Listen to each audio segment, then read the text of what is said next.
नमस्ते महोदय।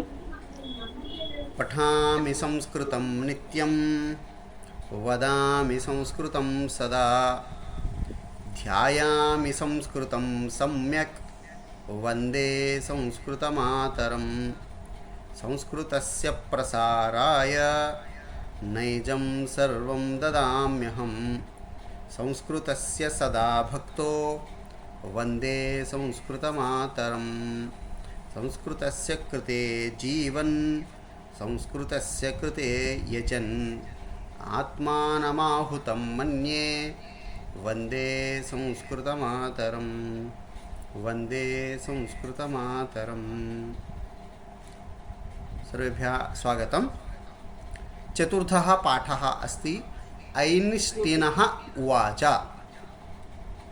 अत्र पाठः अग्रे अस्ति। अत्र एतत् पादं किमर्थं स्वीकृतम् इत्युक्ते ऐन्स्टीनः इति विसर्गः उवाच इति पदेन सह यदा सन्धिः भवति तत्र विसर्गस्य लोपः भवति। विसर्गसन्धेः एकम् उदाहरणम् अपि पाठ्यशीर्षके अपि स्थापितमस्ति। अस्तु, विसर्गं निमित्तीकृत्य यानि कार्याणि भवन्ति तद् विसर्गसन्धिः इति नाम्ना भवति। यथा पूर्वमेव वयं चर्चां कृतवन्तः। अच् सम्बन्धसन्धयः अच्सन्धयः, व्यञ्जनसम्बन्धसन्धयः व्यञ्जनसन्धयः। तृतीयः प्रकारः अस्ति विसर्गसन्धिः इति। विसर्गं निमित्तीकृत्य ये केऽपि सन्धयः भवन्ति ते सर्वेपि अत्र भवन्ति। अपरः अपि एकः विषयः, सन्धिः वर्णसम्बद्धं कार्यम्। पुनः वदन्नस्मि, व्याकरणनियमेषु आङ्ग्ल एवं अन्यभाषासु वाक्यरचनायाः उपरि प्राधान्यं दीयते। वाक्यरचना कथं भवेत्, तत्र कथं पदं भवेत् इति प्रश्नः। संस्कृतव्याकरणे त्रिषु स्तरेषु नियमाः भवन्ति। पुनः स्मारयामि केवलं, वर्णसम्बद्धकार्याणि, वर्णस्य उच्चारणमारभ्य एकस्य वर्णस्य द्वितीयवर्णेन सह योगे वर्णपरिवर्तनं कथं भवति इति सन्धिषु, तद् वर्णसम्बद्धं कार्यं। पदसम्बद्धनियमाः अपि सन्ति। गच्छति, पठति, लिखति इति एकवचने, गच्छतः गच्छन्ति, गच्छसि गच्छतः गच्छतः, गच्छामि गच्छावः गच्छामः इति पदनिर्माणं, करोति इति कर्ता, पठनं धावनमिति विभिन्नपदानां निर्माणं, तस्य अर्थनिर्णयः पदसम्बद्धं कार्यं। तत्रापि नियमः अस्माभिः चिन्त्यते। तृतीयः पक्षः अस्ति, वाक्यनिर्माणविषयक अपि नियमाः सन्ति। तत् कारकप्रकरणम् इति आगच्छति, वयमत्र पठामः। तर्हि सन्धिः अथवा सन्धिनियमाः वर्णसम्बद्धाः इति अस्माभिः सर्वदा स्मर्तव्यमस्ति। इदानीं वयं प्रस्कृतविषयं गच्छामः। एतानि गीतावाक्यानि सावधानं पठत। दुःखेष्वनुद्विग्नमनाः, सुखेषु विगतस्पृहः, वीतरागभयक्रोधः स्थितधीर्मुनिरुच्यते। अत्र दुःखेषु अनुद्विग्नमनाः, सुखेषु विगतस्पृहः, वीतरागभयक्रोधः। दुःखसन्दर्भे किं भवति, अस्माकं मनसि भिन्नभिन्नविकाराः आगच्छन्ति। तदानीं दुःखम् अनुभूय अनुभूय वयं कोपं, क्रोधम्, आवेशम् इति विभिन्नपरिस्थितिषु अग्रे अग्रे गच्छामः। तद् उद्विग्नमनः, एमोशनल् इति वयं वदामः। उद्विग्नं भवति मनः। ये जनाः दुःखेषु, यः जनः एकवचने, उद्विग्नमनाः, सुखेषु विगतस्पृहः। अस्माकं किं भवति, स्पृहः इत्युक्ते अवेर्नेस्। यदा सुखं भवति अवेर्नेस् गच्छति, स्पृहा गच्छति। कथम्, अहं सामान्यः शिक्षकः इति विस्मरति, अहं सामान्यः भारतीयनागरिकः अस्मि इति विस्मरति। कदा, यदा अत्यन्तं सर्वदा सुखं भवति, अहं सुखं प्राप्तवान् अस्मि, अहं सर्वश्रेष्ठः अस्मि इति भावना क्रमशः गच्छति। किन्तु यः मनुष्यः दुःखसमये उद्विग्नमनः सुखेषु विगतस्पृहः वीतरागभयक्रोधः तादृशस्थितिं न प्राप्नोति तादृश अनुद्विग्नमनः क्षम्यताम् अनुद्विग्नमनः उद्विग्नमनः इत्युक्ते मनः विकारं प्राप्नोति तादृशः न अनुद्विग्नमनः सुखेषु विगतस्पृहः एतादृशपरिस्थितितः भिन्नः भवति वीतरागभयक्रोधः वीतः नाम त्यक्तवान् किं रागं कस्यापि विषये प्रीतिः भयं क्रोधः एतान् विषयान् यः त्यजति स्थितधीः सर्वकाल सर्वावस्थासु तस्य बुद्धिः स्थिरा भवति सः स्थितधीः मुनिः इति उच्यते कः मुनिः भवति इत्युक्ते दुःखेषु अनुद्विग्नमानः सुखेषु विगतस्पृहः वीतरागभयक्रोधः स्थितधीर्मुनिरुच्यते अत्र स्थितधीः इति एकं पदं मुनिः इति द्वितीयं पदम् उच्यते इति तृतीयं पदं तेषां मेलनेन कुत्र परिवर्तनमागतम् इति जागरूकतया पश्यन्तु धी अनन्तरं विसर्गः भवेत् मुनिः तथैव अस्ति परिवर्तनं नास्ति किन्तु विसर्गस्य परिवर्तनम् अभवत् कीदृशपरिवर्तनम् अभवत् विसर्गस्य स्थाने किम् आगतं रेफः आगतः समीचीनं रेफः आगतः मुनिः उच्यते अत्रापि मुनिः अनन्तरं विसर्गः भवेत् विसर्गस्य स्थाने रेफः आगतः अस्ति स्थितधीः मुनिः उच्यते नाम विसर्गस्य स्थाने रेफः जातः अस्ति अत्र कारणानि कथम् इति पुनः चर्चां कुर्मः नाम विसर्गस्य एकं परिवर्तनं रेफः द्वितीयम् उदाहरणं पश्यन्तु 2.55 स्थितप्रज्ञस्तदोच्यते स्थितप्रज्ञः तदा उच्यते तदोच्यते तत्र गुणसन्धि तत् त्यजामः कथं विच्छेदः स्थितप्रज्ञः तदोच्यते अत्र विसर्गस्य स्थाने किम् अभवत् सकारः आगतः विसर्गस्य स्थाने सकार आदेशः जातः स्थितप्रज्ञस्तदोच्यते नाम विसर्गस्य द्वितीयं परिवर्तनं किं सकारः तृतीयम् उदाहरणं पश्यन्तु मामकाः पाण्डवाश्च कथं विच्छेदः कोऽपि विच्छेदं करोति पाण्डवाः च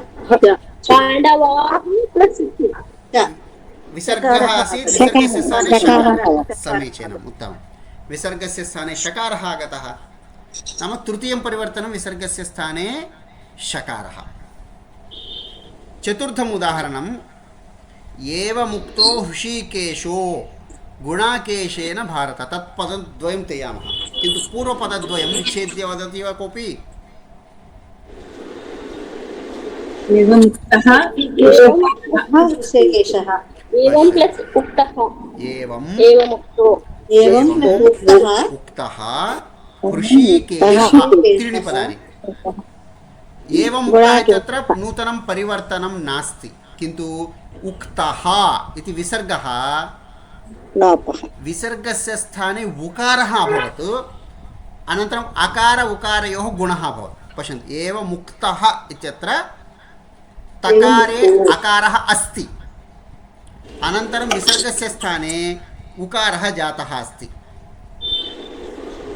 अकारस्य उकारस्य गुणे ओकारः जातः एवमुक्तो इति अभवत् एवमुक्तः इति एवमुक्तो इति अभवत् हृषीकेशः इत्यत्रापि समानं हृषीकेशः इत्यत्र शकारे अकारः अस्ति अकारानन्तरं विसर्गः अस्ति विसर्गस्य स्थाने उकारः आगतः अकार उकारयोः गुणे ओकारः जातः अस्ति हृषीकेशो इति नाम विसर्गस्य उकारः इति तृतीयं परिवर्तनं चतुर्थं परिवर्तनं पश्यन्तु प्रथमे विसर्गस्य स्थाने रेफः द्वितीये विसर्गस्य स्थाने सकारः तृतीये विसर्गस्य स्थाने शकारः चतुर्थे विसर्गस्य स्थाने उकारः पञ्चमं पश्यन्तु अन्तवन्तः इमे देहाः, इमे देहाः एतानि शरीराणि अन्तवन्ति नाम अन्तयुक्तानि, शाश्वतानि न नष्टगुणयुक्तानि, अंतमय्येटुवन्टिवि इत्यर्थे अन्तवन्तः इति विसर्गस्य किं जातमत्र? लोपः पञ्चमम्। अग्रे अनाशिनो प्रमेयश्च, एतस्य सन्धिविच्छेदं कोऽपि कर्तुं शक्नोति? अनाशिनः समीचीनम्, उत्तमम्। अनाशिनः अप्रमेयस्य, अत्र त्रीणि परिवर्तनानि जातानि, क्रमशः वदामि। विसर्गस्य स्थाने एकवारम् अहं वदामि, अनन्तरं प्रश्नं करोतु। एकवारं श्रीलक्ष्मी महोदय। प्रथमम् अनाशिनः इत्यत्र विसर्गस्य स्थाने उकारः अभवत्, अनन्तरम् उकारस्य स्थाने अकारस्य च द्वयोः स्थाने गुणः अनाशिनो इति जातम्। अनन्तरम् अप्रमेयस्य इति ओकारस्य उकारस्य च अकारस्य च योगे पूर्वरूपसन्धिः इति वयं पठितवन्तः। पूर्वरूपसन्धिः अपि अभवत्। त्रीणि कार्याणि जातानि। विसर्गस्य उकारः, अकार उकारयोः गुणः, ओकार अकारयोः पूर्वसन्धौ अनाशिनो प्रमेयस्य इति भवति। एकवारं भवन्तः पूर्वरूपसन्धिं कक्षायाः अनन्तरं पठन्तु। पूर्वरूपसन्धिः इति अत्सन्धौ अस्ति। अस्तु, इदानीं श्रीलक्ष्मी महोदय, भवत्याः प्रश्नः कः? अप्रमेयस्य ఒకటే పదమా? अप्रमेयः, अप्रमेयस्य षष्ठी विभक्तिः।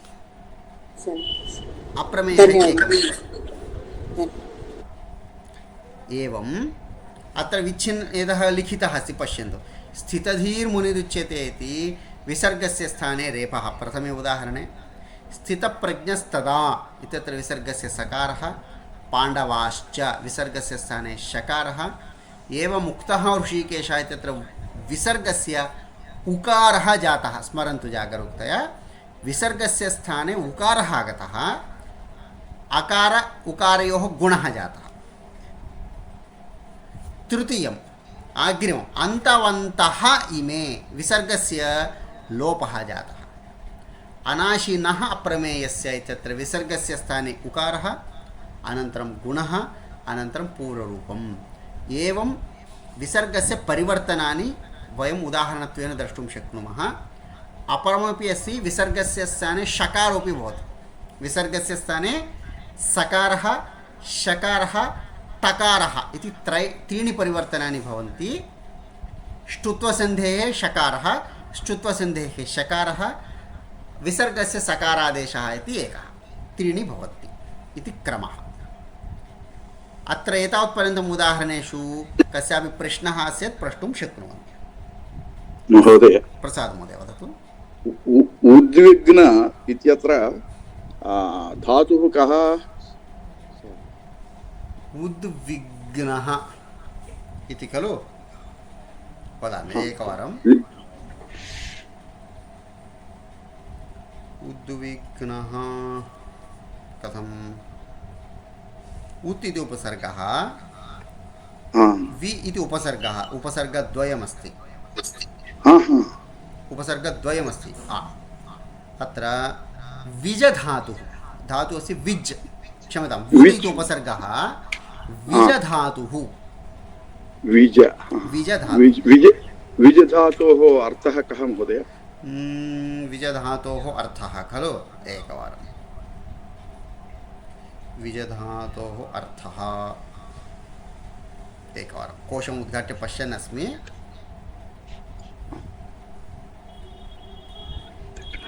विजधातोः चलनम् इति एकः अर्थः अस्ति, नाम कम्पनं, मानसिकविकारः इत्यर्थया अर्थः भवन्ति, अथवा भयम् इति अर्थद्वयमस्ति। भयम् इत्यस्ति, विचलनम् इत्यपि अर्थः अस्ति। विचलनम् इत्युक्ते गमनम् इत्यर्थः न, विकारः इति अर्थः अत्र स्वीकर्तुं शक्यः। विचलनं कः प्रत्ययः वा? सः क्तप्रत्ययः, गतः लिखितः इत्यत्र क्तप्रत्ययः अस्ति खलु, सः तप्रत्ययः एवं धन्यवादः सम्यक् अन्यः कोऽपि प्रश्नः महोदय वदतु महोदय विगतस्पृहः इत्युक्ते निस्पृहः इति वक्तुं शक्यते वा न विगतस्पृहः इति शब्दस्य अर्थः विगतस्पृहः विगता स्पृहा यस्य सः विगतस्पृहः तस्य अर्थः अहं भिन्नम् अर्थम् उक्तवान् आसम् वस्तुतः दोषः आसीत् नाम यः कष्टेषु अत्यन्तं दुःखी न भवेत् सुखेषु अत्यन्तं सन्तुष्टः अपि न भवेत् तादृशस्थितिं न प्राप्नुयात् नाम वास्तविकस्थितौ एव तिष्ठेत् इत्यर्थः विगतस्पृहः नाम వీటి మీద అంటే సామాజిక సంసారంలో ఉన్న సుఖాల మీద అతి మోహం కలగకుండా ఉండడం నిస్పృహ ఇత్యుక్తే స్పృహ అంటే వాటి మీద అటాచ్మెంట్ అని అర్థం ఇక్కడ అర్థమైందా స్పృహ అనే దానికి ఇక్కడ అర్థము అటాచ్మెంట్ అని అర్థం ఇక్కడ విగత స్పృహ అన్న చోట అంటే కోరిక లేని వాడంటే అటువంటి అటాచ్మెంట్ దేని మీదైనా కూడా ఇప్పుడు నాకు ఒక ఇంటి మీద సంతోషం ఇంటి వల్ల నాకు సంతోషం కలిగింది సో ఏమవుతుంది నేను దాని మీద మోహం కలిగి అదే పొందాలని కోరుకోవడం అలా కాకుండా ఈ సుఖం అనుభవించేసాం ఇది శాశ్వతం కాదు వాటి మీద అటాచ్మెంట్ అని అంటాం కదా అది ఇక్కడ స్పృహ శబ్దం అర్థం ప్రసాద్ కృష్ణ మహోదయ అవగతమను విగత స్పృహ యస్య ఎవరికైతే ఇటువంటి అతి అటాచ్మెంట్ అనేటువంటిది ఉండదు అంటే ఈరోజు ఇక్కడ ఉన్నాను ఈరోజు సుఖం అనుభవించాను దీని మీదే నాకు మోహం కలిగి దీని మీద ఉండకుండా ఎక్కడికైనా వెళ్ళిపోవడానికి రెడీగా ఉండడం సామాన్యంగా ఏమవుతుంది కంఫర్ట్ జోన్ అంటాం ఇప్పుడు సైకలాజికల్గా కంఫర్ట్ జోన్ ఎక్కడైతే మనకి పేరు ప్రఖ్యాతి లేదు సుఖం కలుగుతుందో అక్కడ జీవించడానికి మనిషి జీవిస్తాడు ఉదాహరణ కోసం చేప ఒక చిన్న నీటి గుంటలోనే దానికి జీవితం నడిచిపోతుంది ఆహారం దొరుకుతుంది ఎవరు కనిపించలేదు అక్కడ ఉండడం అలవాటైపోతుంది అది దాటి బయటికి వెళ్ళడానికి అది ఆలోచించలేదు ఎందుకని అక్కడ దానికి కావాల్సిన పర్యాప్తమైన సుఖం చేరుకూరుతుంది అటువంటి భావన ఉండదు స్పష్టమా మహోదయ స్పృహ గతం అనవచ్చు అండి స్పృహ అనేటువంటి కోరికలు లేదు వాటి మీద ఇంట్రెస్ట్ అనేటువంటిది అటాచ్మెంట్ అనేది పోయిన వ్యక్తి లేని వ్యక్తి అని అర్థం సుఖం కోరుకోవడం కాదు ఆ సుఖములోనే పూర్తిగా ఉండిపోకుండా ఉంటాడు వైష్ణవి మోదే వదతు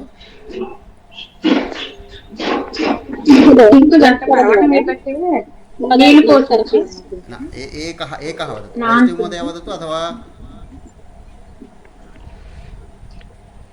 महोदय अत्र विसर्गस्य लोपः इति उक्तवान् खलु महोदय अत्र अन्तवन्तः प्लस् इमे स्वरः परे अस्ति चेत् एव लोपः वा महोदय नियमः इतोपि न पठितः नियमम् अग्रे वयं पठिष्यामः नियमस्य विषये विसर्गस्य परिवर्तनविषये चिन्तनम् अभवत्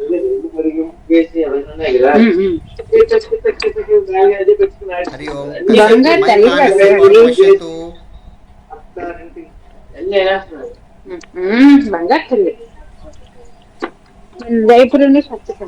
नीरजा भगिनी कृपया म्यूट करोतु कृपया नीरजा भगिनी सम्यक् धन्यवादः इदानीम् एतत् चित्रं दृश्यते खलु एतद् किं वदामि पुस्तकं दृश्यते खलु दृश्यते इदानीं नियमान् वयं क्रमशः पठामः अस्तु ततः पूर्वम् ऐन्स्टीन् महोदयस्य कश्चन सिद्धान्तः अस्ति सिद्धान्तं पठन्तः कथं विसर्गस्य परिवर्तनानि जायमानानि सन्ति इति एकवारं वयम् अवलोकनं कुर्मः निरीक्षणं कुर्मः अत्र ऐन्स्टीन् महोदयस्य रिलेटिविटी थीरी इति कश्चन सिद्धान्तः इति विषये पश्यन्तु आल्बर्ट् ऐन्स्टीन् महोदयः रिलेटिविटी थियरी इति कञ्चित् सिद्धान्तं प्रतिष्ठापितवान्। अत्र वस्तुतः विसर्गस्य किमपि परिवर्तनं नास्ति। अग्रे एतस्य सिद्धान्तस्य अवगमने भौतिकशास्त्रस्य ज्ञानम् अत्यन्तम् आवश्यकं भवति। वस्तुतः भौतिकशास्त्रज्ञानाम् अपि एषः सिद्धान्तः दुरवगमः एव। महोदय म्यूट करोतु, म्यूट म्यूट। वैष्णवमहोदयः कृतवान्। इदानीं प्रतिध्वनिः अस्ति वा कस्यापि? न सम्यक् अस्ति खलु? एतस्य सिद्धान्तस्य अवगमने भौतिकशास्त्रस्य ज्ञानम् आवश्यकं भवतु। यद्यपि अस्माकम् इच्छा स्यात् इच्छा न स्यात् किञ्चित् अवगन्तुं प्रयत्नं कुर्मः। वस्तुतः एतत् सिद्धान्तम् अवगन्तुं भौतिकशास्त्रज्ञानिनः फिजिक्स् मध्ये ये निष्णाताः सन्ति, भौतिकशास्त्रं नाम फिजिक्स्, तत्र ये सिद्धान्ते निपुणाः सन्ति तेषामपि एषः सिद्धान्तः दुरवगमः एव। पश्यन्तु, दुरवगमः एव। अत्र विसर्गस्य लोपः जातः। ऐन्स्टीनः एतं सिद्धान्तम् आविष्कृत्य कांश्चित् भौतिकशास्त्रज्ञान्, अत्र वस्तुतः काञ्चित् नकारस्य स्थाने परसवर्णः अनुस्वारः च भवति, कांश्चित् इति आदेशः जातः। एतत् परसवर्णसन्धेः उदाहरणं। भवन्तः परसवर्णसन्धिं नकारस्य स्थाने किं किम् अनुनासिक आदेशः यदस्ति तदेकवारं पश्यन्तु। सविस्तरं बोधितवान्। एषः किं कृतवान्? ऐन्स्टीन् महोदयः कतिचन भौतिकशास्त्रनिष्णातान् आहूतवान्। तान् प्रति मम एषः सिद्धान्तः इति प्रतिपादितवान्। परन्तु तैः सः सिद्धान्तः न अवगतः एव। ते किमपि न अवगतवन्तः एव। अत्र अवगतः एव इति विसर्गस्य स्थाने लोपः जातः। एवं चेत् एतं सिद्धान्तं कथम् अवगमयानि इति सः नितरां चिन्तितो भवत्। अहम् एतत् कथं बोधयिष्यामि, अवगमयामि, अहं कथम् एतान् बोधयिष्यामि इति सः लोट् लकारः अस्ति। एषः अवगमयानि नेनु एला चप्पाली, लोट् लकारं చెయ్యాలి తినాలి వినాలి నేను ఎలా చెప్పాలి इति लोट् उत्तमपुरुषस्य उदाहरणम् अत्र पश्यन्तु। నేను దీన్ని అర్థమయ్యేలాగా ఎలా చెప్పాలి। अत्र पुरुषः कः अस्ति? उत्तमपुरुषः। पठतु पठतां पठन्तु, पठ पठतं पठत, अग्रे पठामि पठामि पठामि पठामि। तदेव अवगमयति अवगमयतु, लोट् लकारः। अवगमयतु, अवगमयताम्, अवगमयन्तु, अवगमय, अवगमयतम्, अवगमयत, अग्रे अवगमयानि, अवगमयाव, अवगमयाम। एवं लोट् लकारस्य रूपाणि उत्तमपुरुषे। वस्तुतः लोट् लकारस्य प्रथमपुरुषे मध्यमपुरुषे अधिकप्रयोगः भवति, उत्तमपुरुषस्य अति अल्पप्रयोगः एषः चिन्तितः अभवत्। अस्तु, विसर्गस्य किं किं परिवर्तनं जातम् अत्र वदन्तु। अत्र विसर्गस्य लोपः परिवर्तनं जातं। न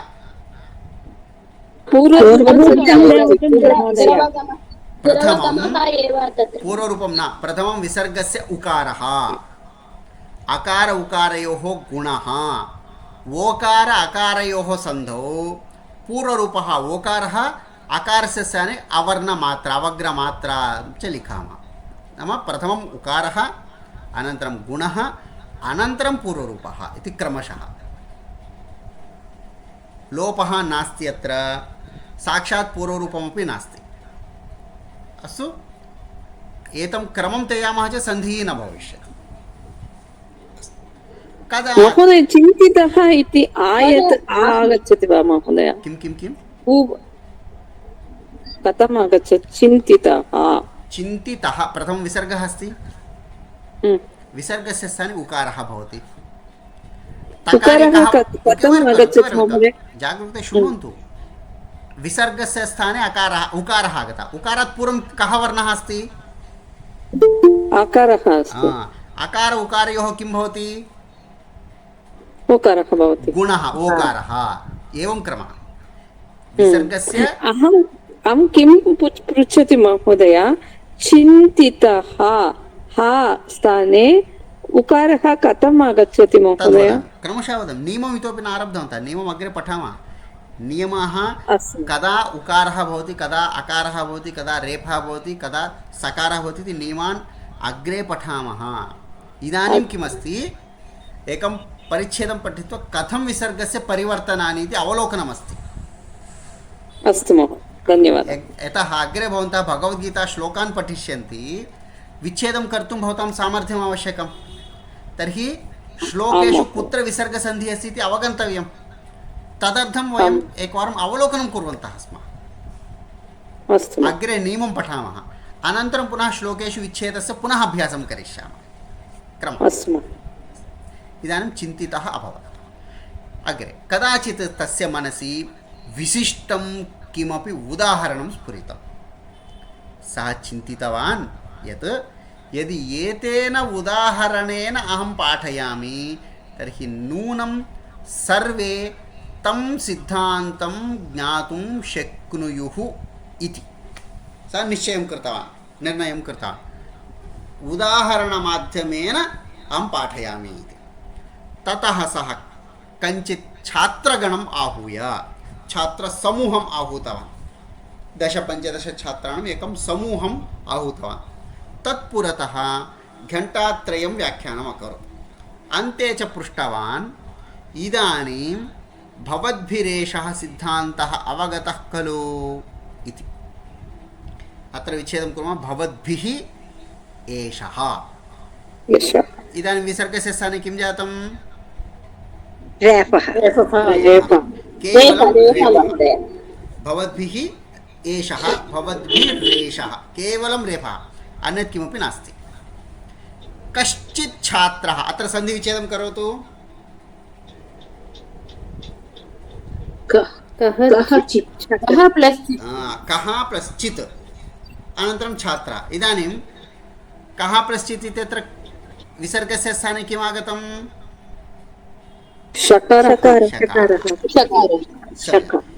कश्चित् तकारस्य स्थाने किम् आगतं?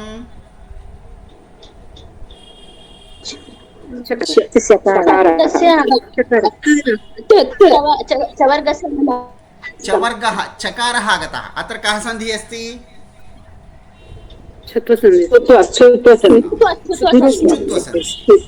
एवं सर्वत्र भवद्भिः अवलोकनं करणीयं, कः सन्धिः जायमानः अस्ति इति। अग्रे किञ्चित्, अत्र विच्छेदं कश्चन करोतु।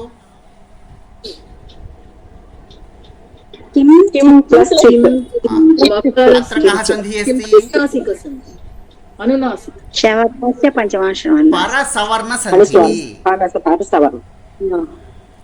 परसवर्णसन्धिः एषः।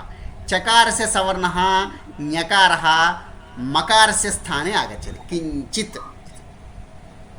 इदानीम् अग्रे किञ्चित् धैर्येण, तत्र तकारस्य स्थाने दकारः आगतः। कः सन्धिः? समीचीनम्, उत्तमं, जस्त्वसन्धिः। किञ्चित् धैर्येण उक्तवान्। किं? भो महोदय, अत्र वस्तुतः भोः इति विसर्गयुक्तः। भोः महोदय, विसर्गस्य लोपः जातः। भवान् सम्यगेव बोधितवान्, तथापि भवान् इतोपि इति पदं वयं बहुवारं श्रुतवन्तः। इङ्का इत्यर्थे इतोपि पदं प्रयोगं कुर्मः। विच्छेदः अस्ति इतः अपि, इन्तकु कन्ना इङ्का इत्यर्थे इतः अपि विच्छेदः। अत्र विसर्गस्य कथं परिवर्तनं जातं? किं? सम्यगेव, सम्यक् एव। गुणमो पूर्वरूपं महोदय? प्रथमं विसर्गस्य उकारः गुणः पूर्वरूपं सम्यक् ककारस्य स्थाने गकारः आगतः जस्वसन्धिः माधवी महोदय आं महोदय धन्यवादः किञ्चित् सरलीकृत्य बोधयेत् यत् सरलं नास्ति भवतः सिद्धान्तः सरलः नास्ति तत् सरलीकृत्य बोधयतु तर्हि अवश्यं वयम् अवगन्तुं शक्नुयामः भवान् यदि सरलीकृत्य यदि बोधयिष्यति वयम् अवश्यमेव शक्नुयामः लिङ्लकारः विधिलिङ्लकारः इति पाठयेयं पाठयेव पाठयेम शक्नुयां शक्नुयाव शक्नुयाम शक्नुयेयं शक्नुयाव शक्नुयाम इति तदा इदानीं छात्रस्य वचनं श्रुतवान् अवदत् यदि अहम् इतोपि सरलीकरोमि तर्हि मम सिद्धान्तस्य का गतिर्भवेत् पश्यन्तु गतिः भवेत् इति विच्छेदे विसर्गस्य स्थाने रेफः जातः गतिर्भवेत् इति एतद्विषये स्पष्टप्रतिपत्तये काञ्चित् कथां श्रावयामि शृणुता अस्तु सिद्धान्तः अस्ति सिद्धान्तं सरलं करोतु इति भवन्तः पृच्छन्ति इदानीम् अहं वदामि अस्मिन् सन्दर्भे एकां कथामहं श्रावयामि भवन्तः शृण्वन्तु इति ऐन्स्टैनः उवाच भगवद्गीतायां सर्वत्र आगच्छति किं भगवान् अर्जुन उवाच इति आगच्छति खलु अर्जुनः उवाच भगवान् उवाच इति एकत्र विहाय धृतराष्ट्र उवाच विसर्गस्य लोपः सञ्जय उवाच विसर्गस्य लोपः अर्जुन उवाच विसर्गस्य लोपः एव अस्ति विसर्गस्यैव एषः सन्धिः स्पष्टम् अस्तु इदानीं सः किं वदति पश्यामः कश्चन अन्धः मार्गे केनचित् पङ्गुना मिलितः एकः अन्धः अस्ति सः केन सह मिलितवान् पङ्गुना सह पङ्गुः इत्युक्ते यस्य पादः नास्ति अन्धः इत्युक्ते यः द्रष्टुं न शक्नोति अन्धः पङ्गुना सह मिलितवान् परस्परं परिचयः यदा जातः तदा विसर्गस्य स्थाने सकारादेशः अन्धः पङ्गुम् अवदत् अन्धः कम् उक्तवान् पङ्गुम् उक्तवान् अन्धः पङ्गुम् इदानीं विसर्गस्य स्थाने किं जातं न अर्धविसर्गः जातः अर्धविसर्गस्य विषये अहं पाठितवान् वर्णमालां यदा पठितवन्तः पकारपूर्वम् अर्धविसर्गः उपध्वानीयः काखातः पूर्वं विद्यमानः अर्धविसर्गः जिह्वामूलीयः एतत् स्मर्तव्यम् अन्धः पङ्गुम् अवदत् अन्धः पङ्गुं सूचयति किम् अहं भवन्तं मम स्कन्धेन वहामि भवान् मम स्कन्धयोः उपविशतु भुजयोः अहं भवन्तं वहामि अहं चलितुं शक्नोमि भवान् चलितुं न शक्नोति अतः चलने भवतः साहाय्यम् अहं करिष्यामि किन्तु अहं द्रष्टुं न शक्नोमि तर्हि किं करणीयं वदति अहं भवतः पादयोः कार्यम् अहं सहकरोमि निर्वहामि किन्तु अहं द्रष्टुं न शक्नोमि अतः किं करणीयं भवान् मम नेत्रयोः कार्यं करोतु भवान् द्रष्टुं शक्नोति कथं गन्तव्यं पुरतः पृष्ठतः दक्षिणतः वामतः इति मार्गं भवान् ददातु मार्गे गर्तः अस्ति सोपानानि सन्ति शिलाखण्डः अस्ति गृहम् अस्ति मार्गः नास्ति यत्किमपि भवतु एतत् सर्वं दृष्ट्वा वयं चलामः चलनार्थं नेत्रम् आवश्यकं चलनार्थं पादद्वयमपि आवश्यकं किन्तु एकस्य समीपे पादः नास्ति एकस्य समीपे नेत्रं नास्ति किन्तु द्वयोः मेलनेन एकस्य समीपे द्रष्टुं क्षमता अस्ति द्वितीयस्य स्थाने चलितुं पादौ स्तः यदि एतद्वयं मिलित्वा एकं मनुष्यं कुर्मः द्वावपि मिलित्वा द्रष्टुमपि शक्नुतः द्वावपि मिलित्वा चलितुमपि शक्नुतः। पृथक् पृथक् चेत् एकः चलितुं शक्नोति, एकः द्रष्टुं शक्नोति, एकः चलितुं न शक्नोति, एकः द्रष्टुं न शक्नोति इति दोषः मेलनेन दूरः भवति। नाम यः यत् असामर्थ्यमस्ति परस्परसहयोगेन किमभवत्, द्वावपि द्रष्टुं शक्तौ, द्वावपि चलितुं शक्तौ इति सः अन्धः तम् उक्तः। एवं पङ्गुः अङ्गीकृतवान्।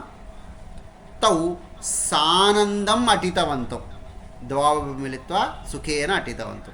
मार्गे पङ्गुः किञ्चित् उपाहारगृहं दृष्टवान्। तदा तयोर्मध्ये विसर्गस्य स्थाने रेफः। एषः संवादः, एष संवादः विसर्गस्य लोपः प्रवृत्तः।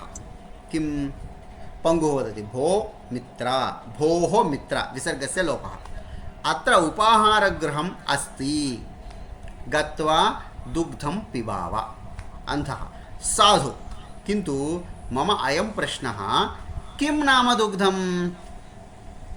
पश्यन्तु, कथमपि चलितवन्तौ, किन्तु जीवने यः द्रष्टुं न शक्तवान् सः दुग्धं कदापि न दृष्टवान्। चायं, काफ़ी, दुग्धमिति बाल्यकालात् यः यत् मिलति तत् पिबति, यत् मिलति तत् खादति। एतत् दुग्धम्, एतत् फलरसम्, एतत् सर्वं ज्ञानं नास्ति तस्य।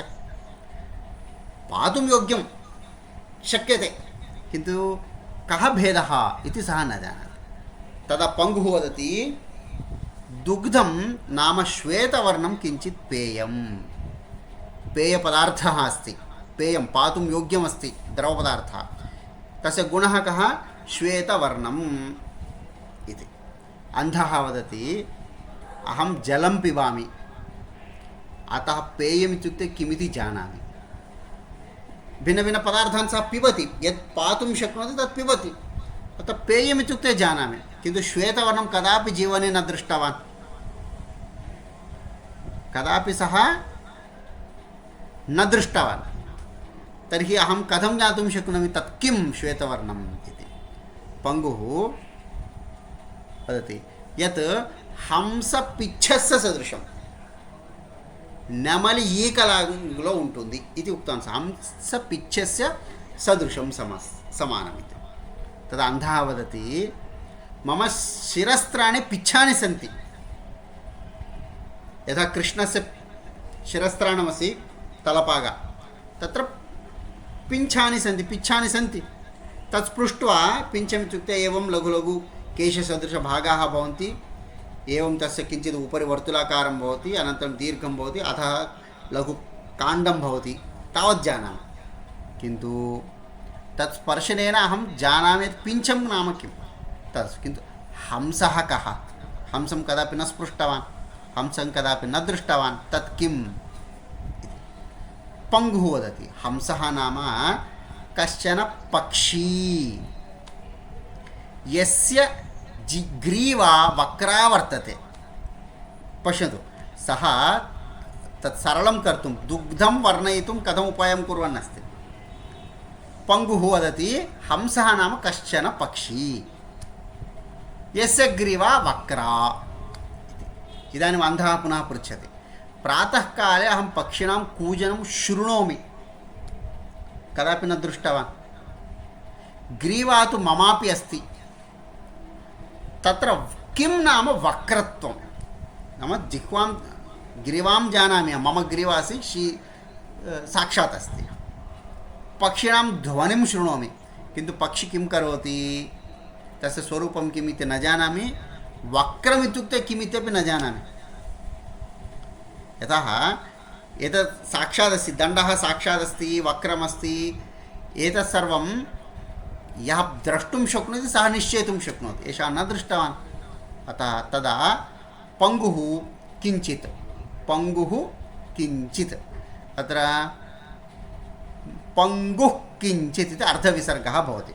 वस्तुतः पङ्गुः किञ्चित् अर्धविसर्गः अत्र टङ्कणदोषः अस्ति वा भवतां पुस्तकेषु अपि आं महोदय अर्धविसर्गः ककारपूर्वं खकारपूर्वं यः अर्धविसर्गः भवति सः जिह्वामूलीयः अस्य उच्चारणम् अर्धविसर्गस्य उच्चारणं पङ्गुः किञ्चित् पङ्गुः पूर्णविसर्गः किञ्चित् पृथक् अर्धविसर्गस्य उच्चारणं जागरूकतया शृणोतु पङ्गुः किञ्चित् इति विचारं कृत्वा अन्धस्य हस्तं गृहीत्वा तं वक्रीकृत्य किं कृतवान् हस्तमेवं गृहीत्वा वक्रमेवं पृष्ठतः मेलितिप्पाडु वक्रीकृत्य तस्यैव द्वितीयेन हस्तेन वक्रहस्तं स्पर्शयन् कुడి చేతిని మెలితిప్పి ఎడం చేతిని ఇలా పట్టుకొని తత్స్పర్శనం कारयन् वदति एतदस्ति वक्रत्वम् इति नाम वामहस्तं वा दक्षिणहस्तं वा स्वीकृत्य द्वितीयहस्तेन वक्रं मेलिक तिप्पेसि द्वितीयहस्तं प्रथमस्य स्थापयित्वा पश्यतु एतद् वक्रत्वम् इति वदति तदा अन्धः आनन्देन उक्तवान् वक्रहस्तं स्पृशन् इदानीम् अहम् अवगतवान् दुग्धं नाम एवं वक्रं भवति इति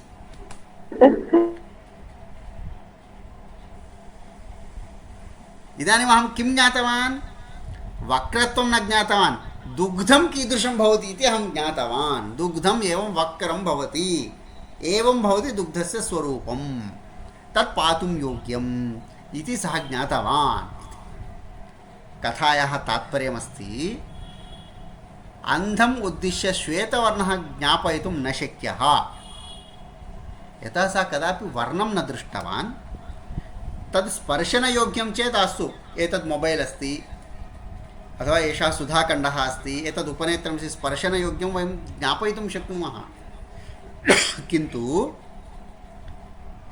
श्वेतवर्णं यः जीवने कदापि न दृष्टवान् केवलम् एकः एव वर्णः अन्धस्य कृष्णवर्णः तर्हि दुग्धस्य वर्णनार्थम् अपरः कश्चन उपायः ज्ञातुं चिन्तनीयः रुचिं दत्वा एतत् पिबतु एतत् चायमस्ति एतत् काफ़ी अस्ति एतत् दुग्धमस्ति एतत् इति वक्तुं शक्नुमः किन्तु तं श्वेतवर्णं बोधयितुं यः प्रयत्नः अस्ति खलु सः व्यर्थप्रयत्नः अन्धमुद्दिश्य दुग्धस्य बोधनं सरलं रुचि आस्वादनेन जलं दुग्धं क्षीरं चायम् एतेषां चतुर्णां रसास्वादनेन भेदं ज्ञातुं शक्नोति किन्तु एषः श्वेतः एषः रक्तः इति वर्णबोधनं निरर्थककार्यं व्यर्थं कार्यम् इति वदति अन्धमुद्दिश्य श्वेतवर्णः ज्ञापयितुं न शक्यः अतः तादृशः प्रयत्नः न करणीयः इति तत् साधु खलु इदम् उच्यते भगवद्गीतायां वदति न बुद्धिभेदं जनयेत् अज्ञानं कर्मसंज्ञानां जोषयेत् सर्वकर्माणि विद्वान् युक्तः समाचरेत् इति श्लोकः एतस्मिन् पाठे आगतानि स्थूलाक्षरयुक्तपदानि भवन्तः पठित्वा आगच्छन्तु एतत् श्लोकमारभ्य वयम् अग्रिमगुरुवासरकक्षायां पठामः अस्तु मित्राणि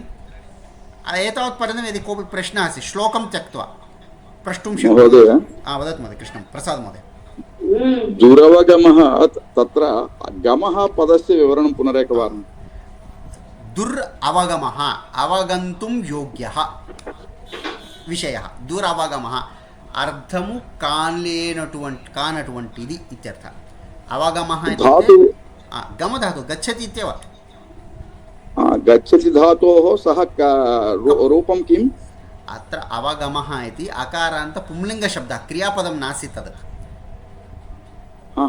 यदा गच्छन् पठन् इति धातुतः शब्दरूपाणि भवन्ति कार्यं कृत्यम् इति धातोः शब्दरूपाणि भवन्ति खलु अवगमः इति शब्दः अकारान्त पुंलिङ्गशब्दः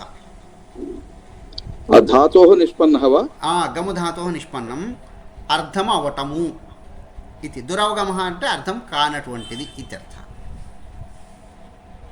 शब्दरूपमस्ति तद् अकारान्त पुंलिङ्गशब्दः यदा कार्यं कश्चन प्रत्ययः भवति तदा गमः किं भवति अत्र कप् प्रत्ययः इति भवति कप् प्रत्ययः धन्यवादः। अस्तु, अन्यः कोऽपि प्रश्नः अस्ति?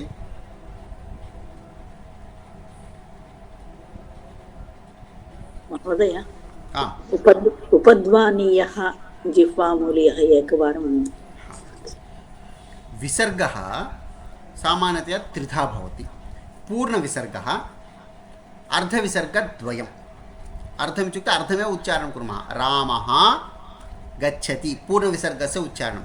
हरिः पठति, छात्रः वदति, गुरुः बोधयति। एवं विसर्गस्य पूर्ण उच्चारणम्। अकारानन्तरं चेत् हा इति, इकारानन्तरं हि इति, हरिः। धेनुः, उकारानन्तरं चेत् हु इति उच्चारणं भवति। क्रमः एषः, नाम पूर्वतन स्वरस्य आधारेण विसर्गस्य उच्चारणम्। इदानीम् अर्धविसर्गस्यापि उच्चारणं स्थानद्वये भवति। विसर्गानन्तरं यदि पा अथवा फा अस्ति, रामः पचति इति अत्र अस्ति, तस्य विसर्गस्य वेगेन उच्चारणसन्दर्भे अर्धविसर्गस्य उच्चारणं भवति। यथा रामः पचति पृथक्, रामः पचति, रामः फलं खादति, बालिकाः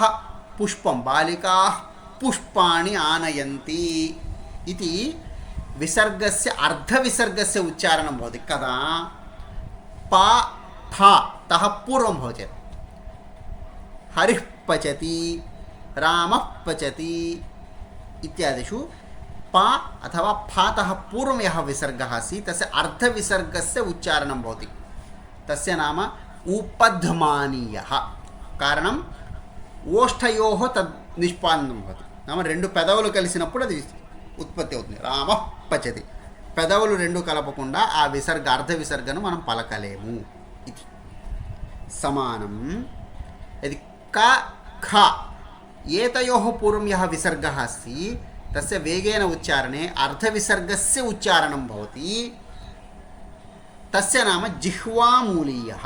यथा रामः करोति, रामः करोति, छात्रः करोति, बालः खादति। काख ముందర ఉన్న విసర్గ యొక్క ఉచ్చారణం అర్ధవిసర్గ అవుతుంది. తస్య నామ జిహ్వామూలీయః. దాని ఉత్పత్తి, వర్ణం యొక్క అర్ధవిసర్గస్య ఉత్పత్తి కొండ నాలుక దగ్గర, అంటే నాలుక యొక్క మూల భాగములో ఉత్పత్తి. సో దాని పేరు జిహ్వామూలీయః. జిహ్వ యొక్క మూల భాగములో వచ్చేటువంటిది తస్య నామ అత జిహ్వామూలీయః. ఏవం వేద. धन्यवादः महोदय। स्वागतम्। अन्यः कोऽपि प्रश्नः? महोदय गतकक्षायां सन्देहः महोदय, गृहकार्यं एकवारम् आगच्छन् अस्मि। एकवारं वदतु भगिनि, कुत्र अस्ति सन्देहः? स्यात् जनार्दन पदम् अस्ति खलु महोदय? स्यात् जनार्दन प्रथमं जस्त्वसन्धि अनन्तरं शुत्वसन्धि करोति वा महोदय, उत प्रथमं शुत्वा अनन्तरं जस्त्वा महोदय?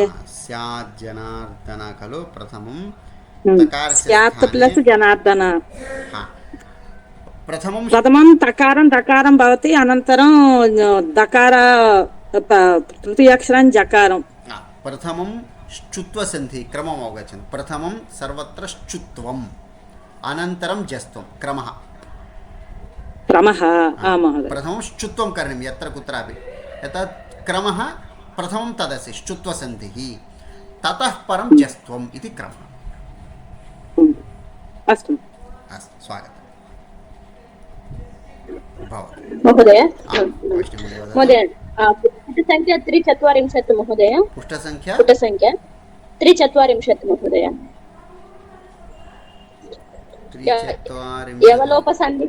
यवलोपसन्धिः अत्र महोदय। एकवारं वदतु, प्रश्नः कः भवतः? महोदय अत्र भवान् उक्तवान् एवो परे एवो पदान्तात् परे महोदय ह्रस्व आकारं भवति चेत् पूर्वरूपसन्धि भवितुम् अर्हति खलु महोदय? यान्तावान्ता सन्धि मध्ये यवलोपसन्धि मध्ये अपि तत् भवितुम् अर्हति वा महोदय? न वा? यवलोपसन्धिः यत्र भवति, यकारवकारलोपसन्धिः यत्र भवति ततः अग्रे अन्यः कोऽपि सन्धिः न भवति। अग्रे द्वितीयसन्धिः न करणीयः इति नियमः। न महोदय, मम प्रश्नः तस्यै प्लस् अस्तु अस्तु तस्यास्तु भवति खलु महोदय? ह्रस्व आकार भवति चेत् पूर्वरूपसन्धि भवितुम् अर्हति खलु महोदय? तत्रापि एतत् नियमः। एकवारम् उदाहरणं कुत्र अस्ति? भवती 43 పేజీ 43 పేజీలో రెండో तस्मै एतत् वदतु न महोदय, अहं परिचय मध्ये पठितवती महोदय। अत्र नास्ति, तस्यै प्लस् अस्तु इति अस्ति महोदय। ह्रस्व आकारं भवति चेत् पूर्वरूपसन्धि भवति महोदय, यान्तावान्तदेशसन्धि मध्ये। एवो पदान्तात् परे ह्रस्व आकारं परं भवति चेत् पूर्वरूपसन्धि भवितुम् अर्हति। अत्रापि एतत् नियमः भवति वा? पूर्वरूपसन्धौ यवलोपसन्धिः कुतः आगतः अस्ति?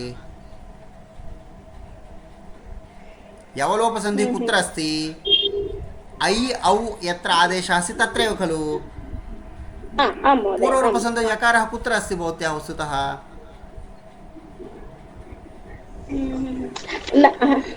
महोदय, अत्र तस्मै ऐकारः अस्ति, तदनन्तरम् एतत् नास्ति, अस्तु इति भवति चेत्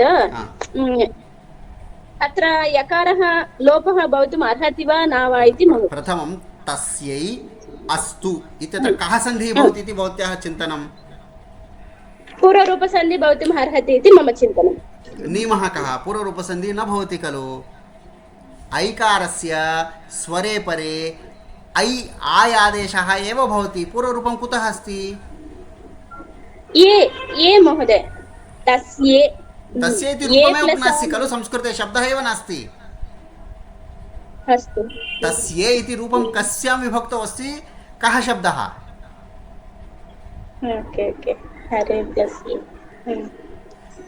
यं पदं नास्ति भवती स्वयं ऊहां कृत्वा चिन्तयति चेत् कथम्? संस्कृते तस्ये इति शब्दः एव नास्ति। तस्यै इति शब्दः। तस्यै एतद्, तत्र आयादेशः एव अस्ति।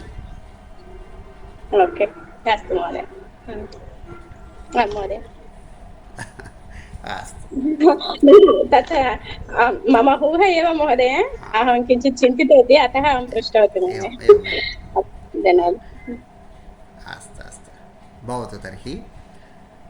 तर्हि वयम् अत्र अद्य कक्षां समापयामः। एका सूचना अस्ति। भवतां सर्वेषां कृते प्रान्तसम्मेलनस्य पत्रकम् आगतम्। आं महोदय। कदा भविष्यति? 32-33 दिनाङ्के। 32 इति कस्मिन्नपि केलेण्डर् मध्ये नास्ति। 22-23 शनिवासरः रविवासरः कावली मध्ये भवति। अत्र सर्वैः गच्छामः। अहमपि आगच्छामि, भवन्तः सर्वेपि आगच्छन्तु इति अस्ति। के पञ्जीयनं कृतवन्तः? अहं कृतवती। सर्वे वयम् अद्य पञ्जीयनं कुर्मः। कस्यापि कष्टमस्ति आगमने?